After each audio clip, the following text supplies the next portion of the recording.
കൊച്ചിന്റെ പേരും കൊച്ചിന്റെ പേരല്ല.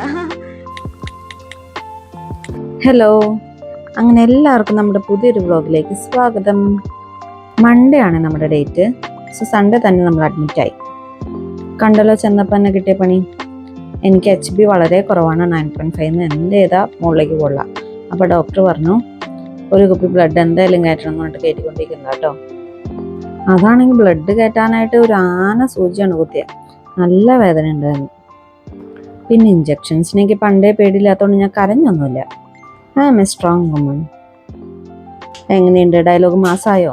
എങ്കിൽ നമുക്ക് പോയാലോ. ഇതെങ്ങോട്ടാന്നല്ലേ? ഡ്യൂട്ടി റൂമിലേക്ക്. നമ്മുടെ സിസേറിയൻ ആയതുകൊണ്ട് വെയിറ്റ് ചെക്ക് ചെയ്യുന്നതാണ് അനസ്തേഷ്യയുടെ അളവറിയാനായിട്ട് ഡോക്ടറിന്.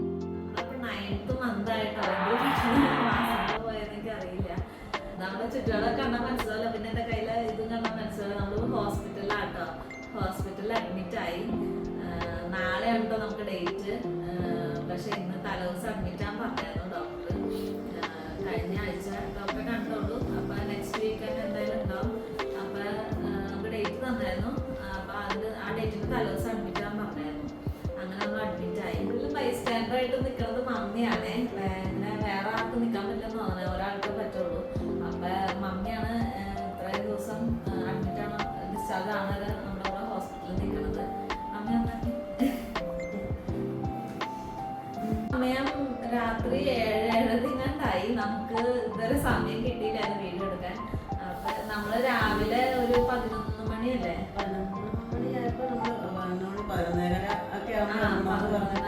ആകുമ്പോ നമ്മൾ വീട്ടിൽ നിന്ന് പ്രാർത്ഥിച്ചിട്ടൊക്കെ ഇറങ്ങിയത്. അങ്ങനെ ഇവിടെ എത്തിയിട്ടോ. പിന്നെ കാഷ്വാലിറ്റിയിലേക്ക് നേരെ ചെന്ന് എന്നെ പിന്നെ എന്തിനായിരുന്നു കയറ്റിയത്? ഹാർട്ട് ബീറ്റ് നോക്കാൻ, കൊച്ചിന്റെ ഹാർട്ട് ബീറ്റ് നോക്കാനായിട്ട് തന്നെ കാഷ്വാലിറ്റിയിൽ കയറ്റിയായിരുന്നേ. പിന്നെ BP ഒക്കെ നോക്കിയായിരുന്നു. പിന്നെ എന്നെ റൂമായപ്പോൾ റൂമിലേക്ക് ഷിഫ്റ്റ് ചെയ്തു. അതിന് മുമ്പ് ലേബർ റൂമിൽ കയറ്റിയായിരുന്നു. അവിടെ ചെന്ന് ഹാർട്ട് ബീറ്റ് നോക്കിയായിരുന്നു കൊച്ചിന്റെ. എന്നിട്ട് അപ്പോഴേക്കും ഉച്ചയായിട്ടോ. അപ്പൊ ലേബർ റൂമിലെ സിസ്റ്റർ പറഞ്ഞു ഗ്രാഫ് നോക്കി ഭക്ഷണം കഴിച്ചിട്ട് ഗ്രാഫ് നോക്കാൻ പറഞ്ഞു എന്നൊക്കെ പറഞ്ഞ് ഞങ്ങളങ്ങനെ ഭക്ഷണം തപ്പി തപ്പി പോയപ്പോ ക്യാൻറ്റീനൊന്നും കിട്ടാതെ ക്യാൻറ്റീനൊന്നും ഉണ്ടായില്ല. അപ്പൊ നമുക്കറിയണ്ടായില്ല. നമ്മളപ്പോ പുറത്തേക്ക് കോമ്പൗണ്ട് വഴിയിലേക്കൊക്കെ പോയി ഹോട്ടലൊക്കെ കഴിച്ചിട്ടൊക്കെയാണ് പറഞ്ഞത്. തിരിച്ചു വന്നപ്പോ ഇവിടെ ഡ്യൂട്ടി റൂമിൽ എല്ലാ സിസ്റ്റേഴ്സും ഞങ്ങൾ അന്വേഷിക്കുക. എല്ലാവരും എല്ലായിടത്തും പോയി അന്വേഷിച്ചു. ലേബർ റൂം വരെ സിസ്റ്റേഴ്സ് എത്തി എന്നെ കാണാനില്ലെന്ന് പറഞ്ഞുകൊണ്ട്. ശരിക്കും അഡ്മിറ്റ് ആയി കഴിഞ്ഞാൽ രോഗി പുറത്തേക്ക് പോകാൻ പാടില്ല, കോമ്പൗണ്ട് ഇട്ട് വെളിയിൽ പോകാൻ പാടില്ല. നമുക്കറിയണ്ടില്ല. അപ്പൊ നമ്മളിനി പോവാതിരിക്കണമെങ്കിൽ നമുക്ക് ടാഗ് ഒക്കെ വന്നു കിട്ടോ. അല്ല, ടാഗ് ഒരു തരം വൈകിയതാണ്.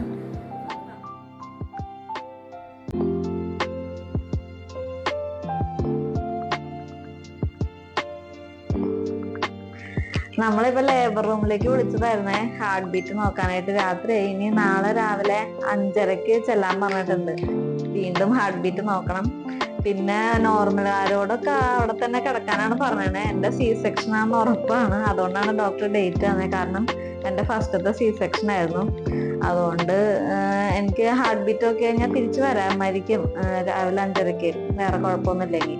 പിന്നെ നമുക്ക് സമയം പറഞ്ഞേക്കണം 9:30 ഒക്കെ ആവുമ്പോ ചെയ്യാതിരിക്കും എന്നാണ് പറഞ്ഞേക്കണേ.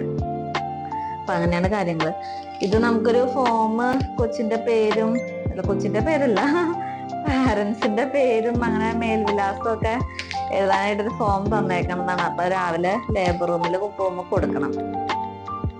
ഞാനിത് എങ്ങനെയാലും എഴുതി ഒന്ന് വേഗം ഭക്ഷണം കഴിച്ച് ബാക്കിയുള്ള പരിപാടിയും കഴിഞ്ഞു. ഭക്ഷണം കഴിച്ചിട്ട് നേരത്തെ കിടക്കണം, രാവിലെ എണീക്കാനുള്ള. ഞങ്ങള് മുന്നേ വാങ്ങി വെച്ചു കേട്ടോ.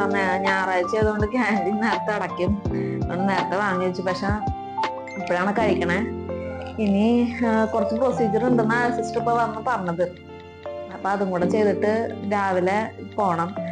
അപ്പൊ അത്രേ ഉള്ളൂ ഇന്നത്തെ വ്ളോഗ്. എല്ലാവർക്കും ഇഷ്ടമായ ലൈക്ക് ചെയ്യുക, ഷെയർ ചെയ്യുക, സബ്സ്ക്രൈബ് ചെയ്യുക. Okay, bye, good night.